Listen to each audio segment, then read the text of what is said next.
আসসালামু আলাইকুম। Daily star পত্রিকার ৯ জুন। এই মুহূর্তে আমরা সবাই একটা নিউজ দেখতে পাচ্ছি, যেখানে লেখা আছে flawed WTC reveals world cricket's underlying problems. চলেন আমরা এগুলো নিয়ে একটু আলোচনা করি। প্রথম যে ওয়ার্ডটা দেওয়া আছে ফ্ল, থেকে ফ্লড আসছে। এখন ফ্ল অর্থটা কি? ফ্ল অর্থটা হচ্ছে ত্রুটি। এখন এটার সাথে ইডি যুক্ত করছে। ইডি যুক্ত হওয়ার কারণে এটাকে আমরা অ্যাজরিপে রূপান্তর করতে পারি। WTCটা হচ্ছে নাউন এবং রিভিয়ালসটা হচ্ছে ভার্ব। যেহেতু WTC third person singular number, তাই এখানে রিভিয়ালসের সাথে একটা এস যুক্ত করছে। এখানে আন্ডার অর্থ হচ্ছে কি নিচে, আর আন্ডারলাইং আসছে অন্তর্নিহিত। তাহলে পুরোটা যদি আমরা অর্থ করি এভাবে হয়, ত্রুটিপূর্ণ বিশ্ব টেস্ট চ্যাম্পিয়নশিপ বিশ্ব ক্রিকেটের অন্তর্নিহিত সমস্যা প্রকাশ করে। এখন আমরা বিস্তারিত আলোচনা করব। বিস্তারিত আলোচনার মধ্যে চলেন। এখানে যে ওয়ার্ডটা আমরা দেখতে পাচ্ছি, ওয়ার্ডটা হচ্ছে কি রেইন। রেইন তো হচ্ছে শাসন করা, আর রেনিং চ্যাম্পিয়ন্স শব্দের অর্থ হচ্ছে কিন্তু একসাথে যখন করবেন তখন হয়ে যাবে বর্তমান চ্যাম্পিয়ন, অর্থাৎ কারেন্ট চ্যাম্পিয়ন। তাহলে আমরা জানি সবাই বর্তমান চ্যাম্পিয়ন কারা, অস্ট্রেলিয়া। তাহলে এখানে রেনিং চ্যাম্পিয়ন্সের সাথে একটা এস যুক্ত করছে। তাহলে আমরা সেই কারণে এখানে যে ভার্বটা পাচ্ছি সেটাকে ফ্লোরাল পাচ্ছি। চ্যাম্পিয়ন্সটা ফ্লোরাল, দ্যাটস ওয়াই এখানে ফেসটা ফ্লোরাল।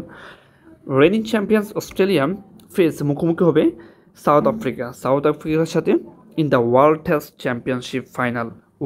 চ্যাম্পিয়নশিপ ফাইনালে অস্ট্রেলিয়া অর্থাৎ বিশ্ব চ্যাম্পিয়ন অস্ট্রেলিয়া সাউথ আফ্রিকার মুখোমুখি হবে। কোথায় হবে? এটা লর্ডসে হবে। শুরু হবে কখন? স্টার্টিং ওয়েডনেসডে, শুরু হবে বুধবারে। এখানে এমিট হবে নাকি এমেড হবে? উচ্চারণটা হবে এমেড, আয়ের উচ্চারণটা হবে না। এখানে এমেড হচ্ছে কি কোনো কিছুর মাঝখানে বা অভ্যন্তরে বোঝাতে আমরা এমেড শব্দটা পাই। করাস অফ ক্রিটিসিজম।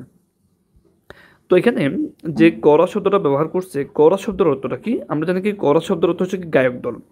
করাস অফ ক্রিটিসিজম, তাহলে গায়ক দলের সমালোচনা। এটা কি করাস অফ ক্রিটিসিজম শব্দের অর্থ কি আমরা গায়ক দলের সমালোচনা পাবো? অবশ্যই না।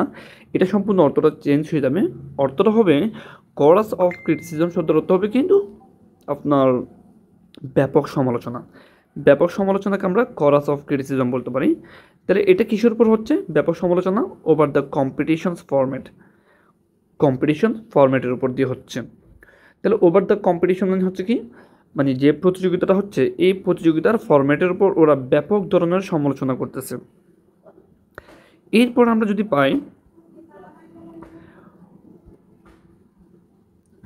যদি পাই এরপরে উইজডেন। আমরা জানি কি উইজডেন শব্দটা কি? উইজডেন শব্দটা মূলত বোঝানো হয় ক্রিকেটের যে একটা প্রসিদ্ধ বার্ষিক যে বই আছে এটাকে বলা হয় উইজডেন। এবং এই উইজডেন বইটাকে ওরা কম্পেয়ার করে কার সাথে? বাইবেলের সাথে, ক্রিকেটস বাইবেল। অর্থাৎ ক্রিকেটের বাইবেলের হিসেবে প্রসিদ্ধ হচ্ছে কি উইজডেন। ওয়াস স্ক্যাডি, এখানে কি করা হয়েছিল? তীব্র সমালোচনা করছিল।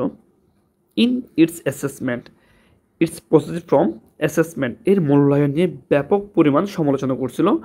With editor Lawrence Booth writing in this year's edition. তাহলে কে করছিল? একজন ব্যক্তিত্ব করছে, এডিটর সম্পাদক করছিল লরেন্স বুথ, ওর নাম হচ্ছে Lawrence Booth. Writing in this year's edition, এই সম্পাদকের মধ্যে তিনি লিখেছিলেন দ্যাট যে the WTC is a shambles masquerading as a showpiece. অর্থাৎ WTC ইজ আ শ্যাম্বেল, এটা হচ্ছে একটা শ্যাম্বেল, অর্থাৎ একটা বিশৃঙ্খল বা এলোমেলো অবস্থা।